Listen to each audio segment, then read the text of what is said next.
You know what's interesting about people who are really good with money? They rarely look the way we expect them to. We imagine someone with exceptional money management skills as obviously wealthy, constantly talking about investments, flashing expensive watches, or obsessively checking spreadsheets. But behavioral economics research suggests something completely different. In fact, economists at the University of Chicago Booth School found that the best predictors of long-term wealth aren't income level or financial knowledge, but specific behavioral patterns in how people process decisions about money. And here's the truth. True money management isn't really about discipline or willpower. It's about how your brain is wired. Stay with me, because what I'm about to tell you will completely change how you see financial success. Habit number 1. They barely think about money. Sounds contradictory, right? But people with exceptional money management skills spend very little mental energy actually thinking about money.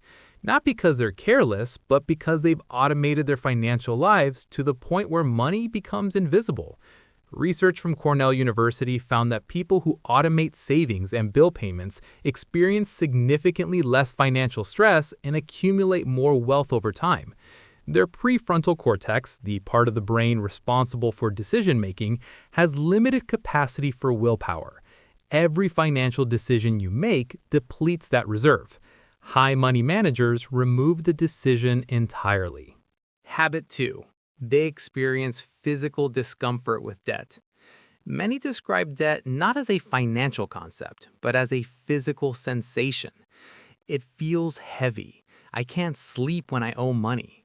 This isn't a metaphor. Studies using functional MRI scans show that for some people, debt activates the same neural regions associated with physical pain. Neuroscientists at Stanford found that people with this sensitivity often grew up in what psychologists call high-contingency environments, where actions had immediate consequences. Their brains learned early, owing something meant danger. That creates an almost unconscious drive to eliminate debt fast. Habit 3. They think in percentages, not dollars.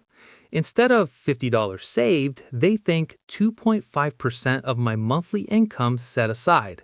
Instead of $200 shoes, they calculate 8 hours of work. Research in the Journal of Consumer Psychology found that people who frame spending in labor hours or income percentages make significantly more rational decisions.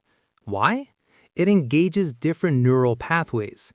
The emotional, I want those shoes, gets interrupted by, is this worth 2 days of my life? They can't help but see the trade-off, and that creates natural friction against impulse spending. Habit 4. They feel genuine pleasure from watching numbers grow. Most people get a dopamine hit from spending, but a 2018 UPenn brain imaging study found that some people show reward center activation when they see account balances grow, even by a small amount. Their brains literally find saving rewarding. And habit 5, they experience analysis paralysis on small purchases, but not large ones. They'll spend 20 minutes comparing coffee prices, but invest $10,000 quickly. Why? Small purchases are patterns, repeated decisions that compound. Large decisions have already been researched in advance. Habit 6. They feel uncomfortable with lifestyle inflation. As income rises, most people spend more. But high money managers feel genuine resistance. Their brain has anchored to a spending baseline. Increasing it feels wrong, like wearing shoes that don't fit. Habit 7.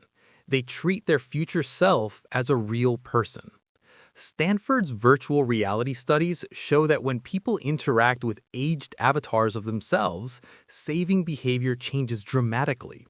These people naturally have that connection. When they consider a purchase, they ask, does 65-year-old me wish I bought this or invested it? And they genuinely care what that future person thinks. Habit 8. They experience buyer's remorse before buying. Most people feel regret after a purchase. These people feel it in advance, what psychologists call affective forecasting. Their brain runs the simulation. I buy this, I get home, I feel foolish. That creates a natural brake on impulse spending. Habit 9. They have extensive mental models of financial catastrophe, job loss, medical emergency, economic collapse. They've mentally walked through these scenarios repeatedly. This is called defensive pessimism. It's not fun, but it means they build robust emergency funds and avoid over-leveraging. Habit 10. They feel guilty about spending on themselves, even when they can afford it, even when they've hit savings goals. A 2020 study in the Journal of Economic Psychology found that high savers experience more guilt around discretionary spending than low savers. They know intellectually they can afford that vacation or nice dinner, but emotionally it feels like betraying their future self. And here's what nobody tells you. Being good with money doesn't always feel good. Sometimes it feels like constant denial, even when denial isn't necessary anymore. So let's talk about what this really means. These 10 habits don't all look like advantages. Some look like anxiety, overthinking, inability to enjoy the present. And you're right, that's exactly what they can be.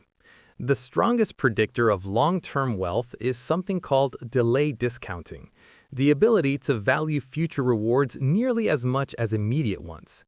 But here's the hope. Even if your brain naturally discounts the future heavily, you can build systems, automatic transfers, artificial friction on spending, gamification of saving. And let's be honest, these psychological patterns come with real costs: anxiety, guilt, social isolation.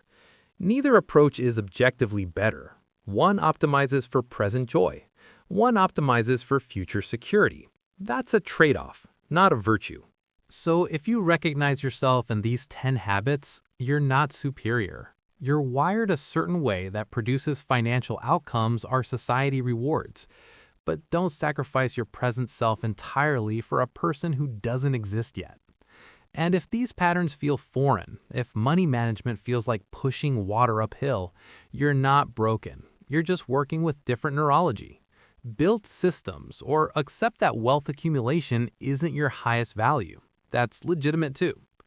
Your entire financial life might be shaped less by discipline and more by how your brain waits time. Understanding yourself isn't about judgment. It's about working with reality instead of fighting it. And that might be the most valuable financial skill of all. If this resonated, drop a comment and hit subscribe because we go deep on the psychology of money. See you in the next one.